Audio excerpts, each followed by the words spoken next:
You know we on the spot. I said we on the spot, on the spot, on the spot, live. Welcome to On the Spot Live. This is Point Counterpoint. This is a place where we look at the issues of the day from two different points of view. I'm your host, Martin A. Gordon. Today, our topic is the issues surrounding the comments made by Kanye West to TMZ. Let's make America great. And 400 years of slavery, blacks must have loved it. With us today is Jaaye Person-Lynn, who agrees with Kanye on some points and feels he's just misunderstood. And Brett C.S. Roberts, who feels Kanye is outright wrong, not misunderstood. Let's let our guests tell us a little bit about themselves. Let's start with you, Jaaye. Oh, well, first of all, thanks for having me. I am Jaaye Person-Lynn. I'm an abolitionist by trade. I say that because slavery was never abolished in this country. The 13th Amendment allows it if you've been duly convicted of a crime. And since I'm a criminal defense attorney, I actually work to keep people from being enslaved.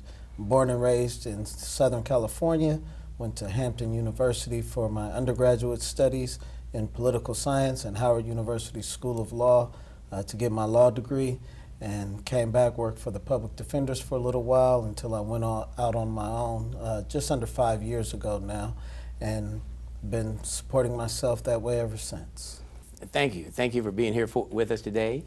We love lawyers. They keep us out of jail sometimes, and sometimes they put us in jail, so I just want to let you all know that. Yes, and Brett, why don't you tell us a little bit about yourself? Sure. My name is Brett C.S. Roberts. I'm a local guy from Los Angeles, born and bred. Went to Pepperdine University, both for undergraduate and graduate school, where I got my MBA in marketing. And I currently work as a community outreach professional, and I also serve as a city commissioner as well. So, my entire life I've been working with the community. I care about it. It's one of my passions, and I'm fortunate enough to be in a position where I have the opportunity to serve the public on a daily basis.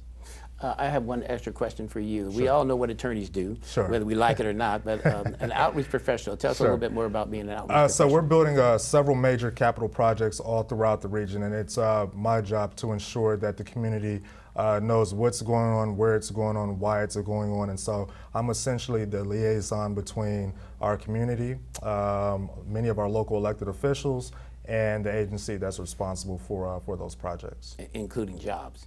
Including jobs as well. What does make America great mean to you, Jaaye? And it's funny, I just had my friend 2 days ago ask me that question. And to answer, I'm going to answer that question on what I believe Donald Trump meant when he said it the first time. And I believe it meant making America economically strong, getting us out of debt, making us the leader of culture in the world again. Everything from Olympics to architecture to soft power, music, making America the beacon on the hill. And that's what I think Donald Trump meant by Make America Great. What I think a lot of his followers meant is, let's take it back to the time where the white man was in control. And that's where I think the miscommunication comes in, based on what Donald Trump thinks or what I believe it meant to Donald Trump versus what I believe it means to his followers. And one way to explain that is when we think of the term Black Power. For some people, it meant just empowering the black community, taking control of the economics, the politics of our society, whereas others, it may have meant kill the white man. So although we're saying the same thing, the same term, it has different meanings for different folks. Different interpretations. Give me your perspective on that statement, let's make America great. Yeah, so the statement, as it was, during the 2016 campaign was, the slogan was "Make America Great Again." So I think the operative word is again. And so, one has to go back to, well, at what point was America at? It's just, let's define that point. So how I interpreted the campaign and that slogan was, "Make America Great," was an era that's bygone, that has run away. And based on who his voters primarily have been, I'm going to assume that when he says make America great, that it means let's go back to a point where certain folks were marginalized, were subjugated. Let's find that point where there were certain classes of people that were on top, whereas now that the perception is that those folks may not be. So when I hear make America great again, I'm thinking that this is a guy that's reaching out to a segment of our society that doesn't include myself, and it's where folks like myself and others are not at the table. Oh, okay, that's understandable. Would you say that even he's been in office, Donald Trump's been in office for a while now, do you think the perception of make America great again, I'll start with you, Brent, has changed at all? Do people still feel exactly what you're saying here, your perspective, and then I'll give you a chance to respond to it. Do you think that has evolved at all, or is it still a polarizing statement? I think it's very much a polarizing statement at this point.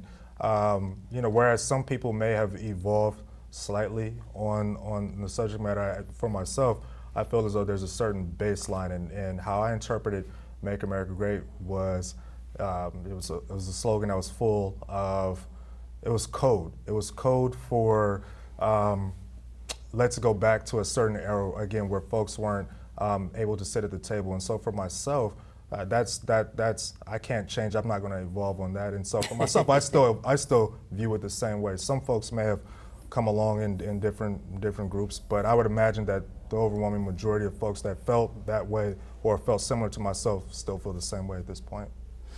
Jaaye, I'll ask you the same question, also understanding that Kanye said that he put the hat on, make America great again, and that he wanted to make a statement somewhat in line with what you said that started the conversation. So how do you think it's evolved, and do you think Kanye's right there?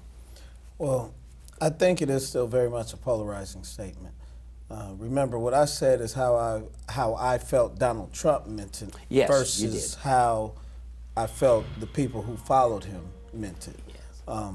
And so when I look at the statement, I think it is still very polarizing, and I think, well, in my practice, I feel from the police contact with black people, it has become, we have went back. We have went back to those times when maybe America was great for other communities, but it's not so great for the black community. In the way we contact police and the prosecutions, the offers that are being made, the charges that are being filed, I feel in the last year and a half things have gotten worse, at least in LA County. So I don't think it's evolved much. I think the people who felt empowered by that statement feel more empowered now than they did when Donald Trump was running. Okay, I'd just like to follow up on that a little bit more, as you said that Donald Trump meant it one way and the people that follow him saw it another way. Do you not think that Donald Trump knew that when he was running for president? I'm not sure he gave it consideration when he first said it, but I know for a fact it was, he knew that once the campaign got started and that sentiment got attached to that statement because he was asked about it, you know. So he was certainly aware of that sentiment as it related to the Make America Great Again, but I don't have enough information to say that was his plan from the beginning. Brett, could you comment on that? Yeah, I mean, I think if you put out, you know, he knew, and I would say that the candidate at the time knew exactly what he was doing it and doubled down on it and tripled down on it. You know, whether it was all throughout the South Carolina primaries or all throughout the South, where he outperformed. And the reason why he outperformed in many of these regions was because he was feeding red meat to an audience that soaked up every last word. And the more rabid he went and the more aggressive he went, you know, drag him out, you know, take that guy out on a stretcher. Yeah. And so people were getting excited. And so he knew at a certain point, once well beyond that first primary, that this is good. They love it. And I'm gonna take it, I'm gonna drive it all the way home. And he did that all throughout the former Confederacy in the South or all throughout the various regions where he overperformed more so than his Republican predecessors. So he knew it. It was strategic, and that was his approach all throughout the campaign. Well, I have another question for you, Jaaye, because I'm trying to figure out how Kanye West, and I don't want to make him the polarizing part of this conversation, but how can he say, I love Donald Trump and Donald Trump's doing great for us, understanding some of the comments just made by Brett? Well, I don't recall hearing Kanye West saying Donald Trump is doing great for us. I didn't hear him speak on any of Donald Trump's policies except when he said sometimes it takes a crazy person to get things done. That's the only, I mean, and correct me if I'm wrong, but that's the only statement I heard related to Donald Trump policies or what he's doing as president. But him saying, I love this man, we're cool, we were just, I have cousins who I take their calls from prison. You know, I have friends who have never been caught but may be doing something, but I still love them as individuals, and I speak my piece to them, but this is an individual person. And so I can understand being cool with somebody or having love for somebody that you don't even have the same political affiliation with. Yeah, and that's understandable. And I believe Kanye did make a few statements about what the president has done for business and for giving tax breaks to the rich, because he said he's rich, and that's what he cares about. And so we have to understand and take some of the things he says in context. I guess I would love the president if I was rich also, maybe. Yeah, and you know, you're right. He did say something about getting rid of some of the red tape, some of the bureaucracies to let business flow. He did speak about that. Yeah. I personally have not engaged in business at that level yet, but I can understand from the levels that I have engaged in, sometimes where there's unnecessary blocks that we have to go through, it can be frustrating. So I can understand it from that perspective. I just think it's not the whole story. There's a whole other part of the country that doesn't really understand that aspect of it. Brett, I'll let you make the last comment on this before I move on to the next question, if you have something else you'd like to add. Yeah, sure. I think it's a bit different if you have a relative. I think all of us probably have that cousin or that whomever that we're related to. We can't change our blood relationships. So if that's a person that you see at the family reunion every summer, it's hey, how's it going? But when it comes to an individual who you're not related to, and most importantly, I think what's lost here is this is an individual that serves as the leader of the executive branch. This is an individual that has power unknown to most people and will be unknown to most people. And when that individual feels a certain way and then also has the power to back up that through championing policies that are going to outright marginalize and disproportionately affect segments of our community, I don't see how an individual can be friends with that person. I don't see how anybody can be cordial with a guy, especially a person that grew up in Chicago, where a very diverse city, and then it has a very large African American population. And when you have a president, an individual who is championing policies, that are going to adversely impact those people, I don't see how an individual could be friends with that person. I couldn't be a friend with that person at all. I just love Trump. That's my boy. That's interesting. Some people say that keep your friends close and your enemies closer. Maybe he has an idea or a tactic that we haven't seen yet. When you hear about slavery for 400 years, that sounds like a choice. You was there for 400 years and it's all of y'all? How could African Americans break free of their 400 years of slavery, as outlined by Mr. West? It appears that he has the idea that black people, and us coming from Africa, we loved it, and we just couldn't find our way out because we didn't want out. Yeah, I think what he said was ridiculous. It was egregious. It was just, it was honestly not only one of the dumbest things I've heard, quite frankly, in some time. Do you feel that I'm being free and I'm thinking free? I actually don't think you're thinking anything. I think what you're doing right now is actually the absence of thought. You're entitled to your opinion. You're entitled to believe whatever you want. But there is fact and real world, real life consequence behind everything that you just said. And while you are making music and being an artist and living the life that you've earned by being a genius, the rest of us in society have to deal with these threats to our lives. We have to deal with the marginalization that has come from the 400 years of slavery that you said for our people was a choice. Frankly, I'm disappointed, I'm appalled, and brother, I am unbelievably hurt by the fact that you have morphed into something, to me, that's not real. I'd say it was actually it was hurtful, much like the gentleman said that who confronted him on TMZ.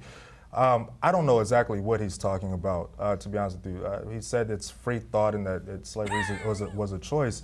Well, you know, the last time I checked, and as most history books would tell you, it was not a choice. It involved kidnapping, it involved bondage, it involved chains, it involved the whole litany of various tools and methods to keep somebody and to break them, both mentally, spiritually, and physically.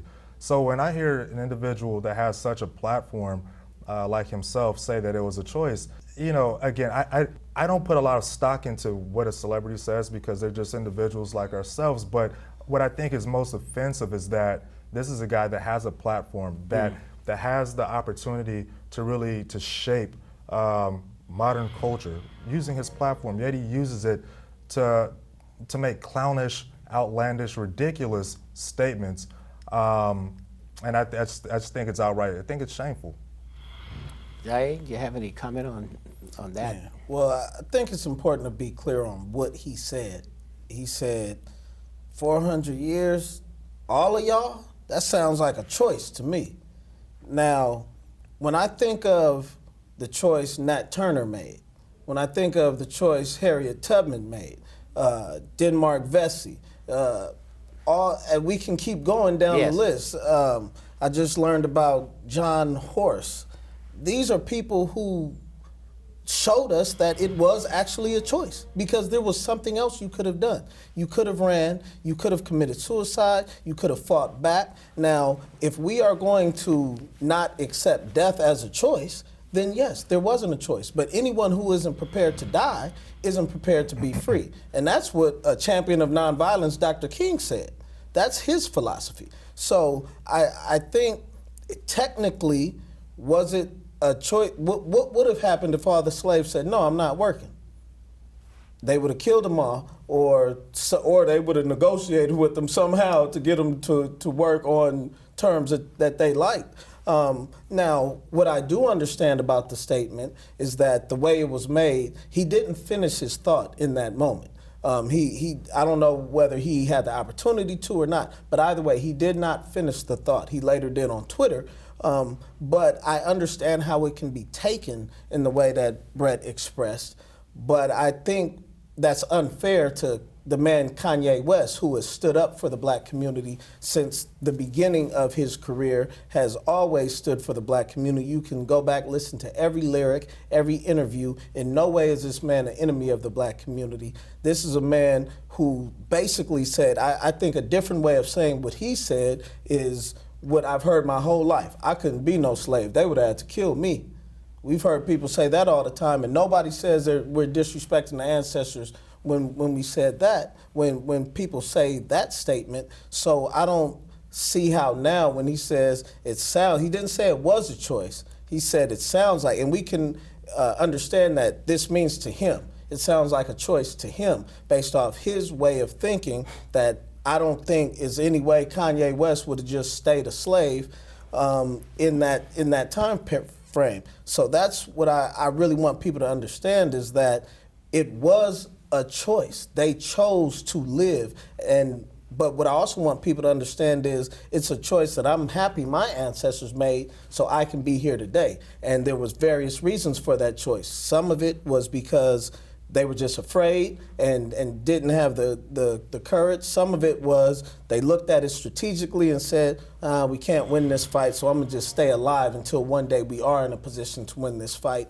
And there's the various other reasons that people made the choice. But considering death is always an option, they chose to stay alive. They chose to suffer through it. And I'm happy they did, so we can all be here today. But to say it wasn't a choice gives all the power to the Europeans and says Africans had no power. I'm going to give you a chance to give your thoughts on this, because there's a couple of statements you made about Kanye in particular, where he says that he would never have been a slave. I mean, that's hilarious to me, and I'm not going to, this is more for you guys, is that in this day and age with all the technology and the things we have, of course I would not allow myself to be a slave. But we're not talking about then, we're not talking about a place where someone has their language stolen from them, and all of the different things that Africans no longer had, and including an outline of what even the geography they were in. So, but I'm going to give you a chance. So Kanye saying he wouldn't be a slave, but yeah, I wouldn't be now either. So, but those are two different times. Go ahead, Brett. Yeah, and I think, just to further your point, I think it's when you propose a hypothetical in 2018 from the confines of a studio, but as you have just said, as you plan to go back home to your multi-million-dollar mansion in a gated Calabasas community, it's very easy to say whatever you want, because that's your reality at this given moment. So for him, or to allude to him not wanting to be, or not being a slave or whatnot, if this was 17 whatever or 1820 and we were in the heart of the Confederacy, I think it's very difficult to say what one would do or what one's not going to do. And we celebrate our ancestors. We celebrate the Harriet Tubmans, and we celebrate the Denmark Vesey's, and those that took their liberty upon themselves and did what they did. We celebrate them and we applaud them. However, when you look at it now, in retrospect, if you see an individual that's being lynched, being maimed, being branded, you don't know how to read, you don't know the lay of the land, you heard that there's a North Star. I don't know exactly what a North Star is. It's unfair to say to an individual, well, you can either die or you can remain in bondage. That's not really an option, because surely I can die, but at the same time I should have the right to just be able to live freely. My option shouldn't be slavery or death. Yeah, I mean, that's technically a choice, but it's not really a choice. I should have the option of being able to. It's not a good choice. It's not a good choice. So it's a choice. It's not a good choice. So that's my option. Chattel slavery or death. I can't go. I can't just go work somewhere, start a business. It's not really. I don't really consider that to be a choice in the least bit. And understanding that, we know history tells us that some of our ancestors, while coming over on the slave ships, decided to take death. But getting to a country in the lay of the land, there's a whole bunch of different dynamics there, and there's points to be made on both sides. I'm going to switch gears for a minute away from that and back to something else that that Kanye has said, and some of the reasons why he loves the president or actually supports the president's policies. I like to ask. I'd like to start with you, Jaaye.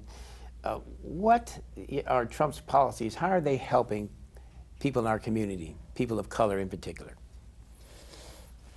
I'm really not sure. I'm not too much up on Trump's policies. I can't recall any president's policies that's like helped the black community. I can't and honestly, I can't think like what Obama policy helped the black community. I know Obama's physical presence in the White House helped me every day. It made me feel good every day, and that's all I really needed, I guess. So. Trump being in the White House and having the demeanor, I'm not going to act like he doesn't have a disposition that seems more negative than positive, especially from the view of a black man. But I just don't know any presidential policy. Brett is much more informed in presidential politics than I, so maybe he can answer that. But as far as what Trump is doing that's good for the black community is bringing out all of the racists, empowering them so they're speaking their truth, which is now in turn forcing the black community to get back to where we were in the days and times where we actually had a strong community. And so for that, I am thankful. I want to make sure I understand what you just said. Are you speaking in terms of since President Trump has polarized our communities, that he has brought black people in particular and people of color back to our old roots of organizing around this type of racism that's gone rampant in the country? Is that what you're saying? Yeah, I believe that is happening. That's a good policy statement. Brett, why don't you answer that question in any way you can? I know it's kind of a difficult question. Well, I'm going to say just nothing. That I can sum it up with. That's pretty clear. Nothing at all, and that's on multiple levels. And I'll just kind of expand on that a little bit. So we live in California, for example. We live in a state that recently just passed recreational marijuana laws. So that's one thing. But on the state level, on the federal level rather. He has a guy, from Alabama, Jeff Sessions, who is his AG, who is a staunch proponent of keeping it, as Schedule 1 felony on the federal level. And so, when you look at that and you look at, what states like California and Colorado are doing, and then when you look at who's being disproportionately penalized in our system, well, it's folks who look like ourselves. And so again, when you have an individual, going back to what I said a little earlier, when you have an individual that champions policies and then puts people in place that to enforce those policies, that's a recipe for disaster for some communities. And so I quite frankly don't think he's really doing anything that's positive for the African American community. That's just one example, and but I mean there's a litany of them. We can look at some of the HUD policies that Dr. Ben Carson is championing, and one of them is increasing the amount that lower income residents have to spend on their apartments, and in the communities that impacts. Now, granted that's kind of a socioeconomic matter, but does that impact the African American community and other communities beyond the African American community? Yeah, it impacts a lot of people that are lower income, that may not be able to support that additional percentage that they're going to have to pay, in rent for low-income housing. So I mean, across the gamut, this individual in the White House, and I seldom refer to him by title and name. It's not polite to use profanity on television, but I think he's the champion of policies that largely that have adverse impact to communities such as ours all across this country. So just going back to my original answer, nothing. Nothing. I want to pull on a thread a little bit. It's not part of our discussion today, and maybe we'll do another show on it, but it's really clear that the marijuana issue is a very big one, and one of the concerns I hear from people all over the country, and in California in particular, is that now that they will legalize marijuana, we will have a group of rich businessmen come in, control marijuana, make millions of dollars off of it, and become rich, while the people who were their livelihoods were selling the little joints here and there or smoking it will be in jail for years and they will never get out. And actually, there's someone in Oakland, California, actually right now that passed a law that says that the first people that can get chances at opening those stores are people that were incarcerated. And they passed a bill to it, and I think that's an interesting thing that'll happen in the future. That's great to hear. And yeah, that's kind of great to hear, because making a lot of money while I'm in jail doesn't sound too good. Doesn't sound too good. Not at all. You know, there's some people that are now threatening Kanye West's life. What are your thoughts on that, Jaaye? Well, when I heard Daz Dillinger say we're gonna beat him up, that it was somebody else that said, I think actually said something about taking his life. I don't know who that guy is, but Daz Dillinger just said they were gonna beat him up. And I kind of take Kanye West's view on that. Like, those my brothers. They just wanted to knock some sense into me. Yeah. And that's what they wanted to do. My problem, though, all this other stuff didn't happen. And I love Daz Dillinger, grew up to his music, but where was your call to action for everything else that happened? That's what I'm looking at the situation. Like, hold on, brother, you talking about bringing harm to another black man who, albeit it might not agree with his tactics or what he said, but who has a history of wanting to uplift black people. You bring a call to action to all the Crips to bring harm to this man. Where's your call to action to all the Crips to stop killing each other, stop killing the blood, stop?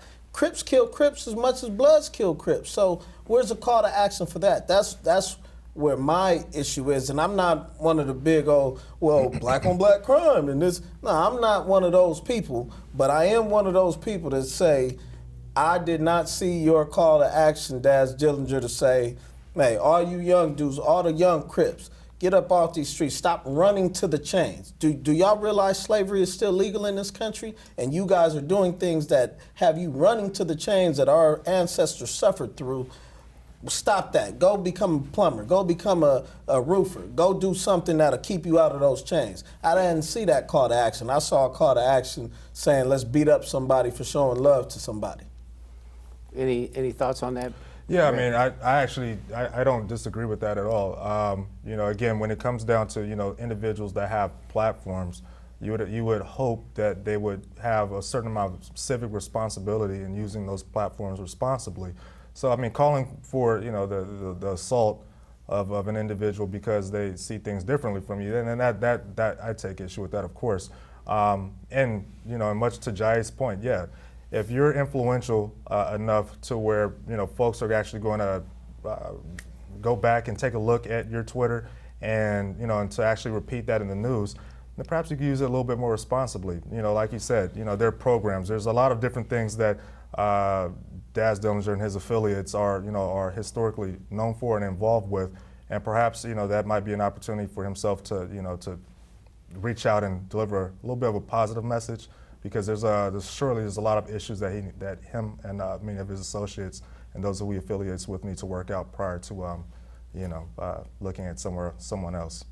For Kanye, something you said kind of hit me, because I hear people talk about this all the time. They say that along with all the notoriety he's got surrounding this, maybe it's time for him to start thinking about the Crips, the Bloods, and maybe using that platform not to talk about what he's been talking about now, but to actually talk about the black on black crime maybe, and what programs with the platform and the money. And he says that he's a millionaire, that he should step out now as he did in the past in his lyrics about the community, and put that lyric into action and do something positive in the community, and let this negativity slide into the sunset, probably where it belongs for our community. If he were to do something like that, which would be positive, I mean, that would be a good thing. I would hope that he's doing it out of a true sense of altruism and wanting to empower and uplift his community, and not so much as like a PR spin because he made it an incredibly stupid comment on television, and now he kind of wants to do something else. So if he were to do something like that, I mean, that would be great. Again, I think ultimately, for himself, his aside from his political views, whatever they may be, and I'm not actually sure if he even believes what he says either, but if he were to, invest in the community, again, I think, with a lot of these folks, we have a lot of people within our community, the Kanyes and others, who have not only, the amount of social capital, they actually have capital. They got capital. They got money. And it's like, and if you help me, Kanye. if these guys took their money and actually did something, and I don't know, just take 2 or 3 folks, they surely have the platform, the ability to reach out to millions of people, and they also have a certain amount of money that they can actually put some teeth into some programs that can change lives in their communities. And so, I mean, instead of getting on TMZ and ranting about whatever, nonsensical garbage, perhaps hey, step up to the plate and actually do something. I heard a little bit earlier it was mentioned that that Kanye has been a champion of the community, and quite frankly, he's had some great lyrics. And Late Registration, College Dropout. I used to listen to him quite a bit. But aside from that, I'm not sure exactly where he's stepped up to the plate, and where he's actually been there, and so, some folks say that Kanye is this, was this champion of our community, and I'm like, I aside from making some cool lyrics here and there, I'm not sure that that's the case, and perhaps maybe Kanye is just an egotistical, mean-spirited person that just says that's ignorant. Perhaps that's the case as well, but I would love to see him step up. It's better. It'll be a lot better than what he's doing right now. So I'm for that. I will tell you this. Brent is a dear friend of mine. We met in elementary Thank God school. for that. Brett, I'm sorry, I said Brent, my fault. That's all good. Brett is a dear friend, making that point.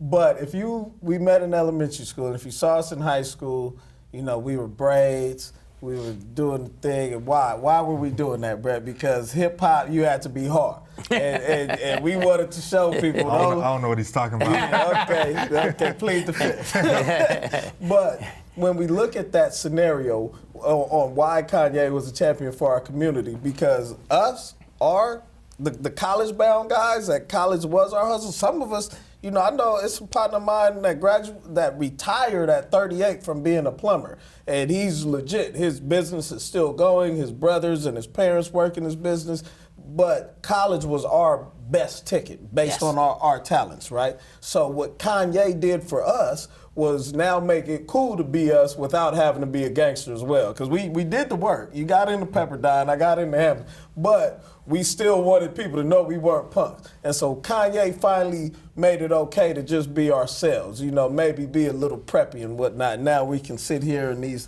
nice tailor-made sport coats and suits that we have on, traveling the world like we do, living the lifestyle that we were meant to live, I believe. And Kanye West was a very, very big part of making that space for us to be ourselves. And that was huge for the black community, because before we got started, we talked about at least 2 individuals who were like us, but spent at least 12 years behind bars for engaging in the same things that were rapped about all throughout the 90s and early 2000s, right? So when I say Kanye is a champion of the community, it's because he taught us that it's okay to be yourself in hip hop. And that, Tupac did for the thug, right? But we're not all street level thugs. Like we might be revolutionaries, but that doesn't mean I recognize I never sold crack. I never wanted to sell crack. I can't stand crackheads, but I feel for them, but it's like I don't want to be around them. So this now gave me a space and an avenue to be able to be myself, as walking my truth in my hip hop community, and I'm very much thankful for that. And the other thing I do want to point out is that before Kanye said the statement on slavery, he gave us the whole rundown on his mental health. And we need to be cognizant of that, right? It's like we want to hold this man to this high standard. Like, he didn't tell us he had liposuction because he thought y'all were going to talk bad about him. That's a form of a mental health issue. Then he was taking these opioids. Then he stopped. Then he went and had a breakdown, went to the hospital. And then he was taking 6 pills a day. And, this is real life stuff. And his actions in many ways add up to somebody that is suffering through some mental health issues. And I think it's wrong of us for somebody who has stood up for us, who has spoken up for us for so long, that we dismiss him and everything he's going through so quickly. That is a very important point, is some of those mental health issues, and he said he was on opiates, and believe me that there are a lot of people in the community that are opiate problem is major in the United States, in our communities, period. And so we have to take that into account. But the other thing that you brought out that I think is important is that what he meant in the past to our community. And the question now is, where do we go from here for Kanye West? Which you kind of alluded to, Brett, is that we hear you, we feel you, we know you have issues, but where do we go from here? We need to hear maybe some thoughts like some of the ones that you gave, Brett, of what he can do moving forward, because unfortunately, we do not allow our leaders, our hip hop artists, our presidents, or anyone in the black community, we do not allow them to make mistakes. No. We are harder than anybody on our own people. Yeah. And we have to recognize that we do make mistakes and that we can move forward from them. So I would love to get treated the way Trump gets treated by white America. It's like, oh, you slept with a porn star, it ain't too bad. It's like, give me some passes. I'm a human being as well. But one thing that's interesting. That comment is so on point. So look at the things that Donald Trump actually said one time, that if he went in downtown and he shot somebody, they'd forgive him. That's the way. That's interesting. Go ahead, Brett. It's the truth. I mean, I think just as a general culture, in order for one of us to sit at the helm of the presidency of the United States, you have to be a Barack Obama. Whereas some members of our community, or of our society rather, can just be a mediocre, average guy, unethical guy like Donald Trump. And so when you look at the standard of that, his standard, our standards, his bar is down here. Ours is up there. There's even a bar. Yeah. I don't think there's a bar. Might not be a bar. And he's celebrated, and that's our guy. Whereas if any of us want to do it, again, you look at Barack Obama and not only his academic accomplishments, his ethical way of living and so forth. He could have stepped out with a doctor and it would have been a rap for him. Yeah. Porn star? He wore a tan suit. Yeah, that was a big deal. Michelle wore her sleeves out. That was a big deal. Touch the queen. Wow. And so that's where we're at. And I mean, that just speaks to the blatant hypocrisy of that we have within our society. It's laughable. And I will say though, one thing in the discussion at TMZ, when Kanye did start sounding like a Fox News analyst at one point, when he says everybody gets mad when a white cop kills a black person, but what about black on black violence? Nobody says nothing. And Van Lathan correctly explained to him that there are all these groups out there. But it would have been great for Van Lathan to be able to say, Kanye, since you have since that's what these people say and they're so concerned about black on black violence, why don't you get them to now donate to Ceasefire? There's Ceasefire chapters all throughout the state and throughout the country. Go. Second Call, my brother Skip Townsend, PCI-TI, my brother Akil Bashir, some of the New Panthers groups that are coming out there. Why? These are all groups that there's marches. I remember when they did the march, I think it was through Chicago, where they had all the caskets going down the street to show. And all of these are actually happening day to day. I participated in marches in Watts for peace and whatnot. They have the peace rides like once a month, organized by Minister Tony Muhammad throughout LA. Why not use this notoriety and say, hey, you guys always talk about black on black crime. Here's an opportunity for you to do something. And if by next week, Ceasefire has $1 million in the bank account, then we can really start doing some things to start cleaning up our community. I'm going to give you, Brett, one last chance because unfortunately we're just about out of time. Sure. I'll give you a quick second. You got 1 minute. Oh no, I was just going to say, I mean, the whole slogan "black on black crime" is a bit of a farce because I mean, crime is just a matter of proximity. So it's who you live by, it's who you're close to, it's your social circle, etc. So there's white on white crime. There's Latino on Latino crime. There's Asian on Asian crime. It's literally which community do you live in, who are your neighbors, who are your friends, and who's your social circle, etc. So I mean, it's a bit of a farce when we hear that term black on black crime because really it's folks that live in proximity to each other perpetrate crimes against each other, and that really just doesn't have a correlation to race. And so when I hear that term, it's just like get out of here with that. Like that's just it's a farce. It's a Fox News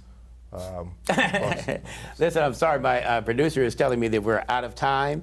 Thank you both for being here with me today. I'm so glad that you are friends. You have some great differences of opinion, but actually, you have a lot of similarities. And that's what this whole Kanye thing taught us. Like, we can talk. That's the one beautiful thing I think you can agree with, that we are now talking about these issues, but still friends. We still shaking hands afterwards. And we still, that's the only way we're going to move forward. Exactly. So I'd like to thank you both for being here with us. And thank you for being here with us today. This is Martin Gordon for On the Spot Live. You know we on the spot. Good job, you guys. This was We fun. on the spot, on the spot, on the spotlight. In a real life, need real advice, real perspective, not always nice. In a real life, on the spotlight, make the wrong choice and you might not survive. This is real life, Belly's life, Ellie life. Everybody wanna live that good life. This is real and got so much appeal. On the spot, real.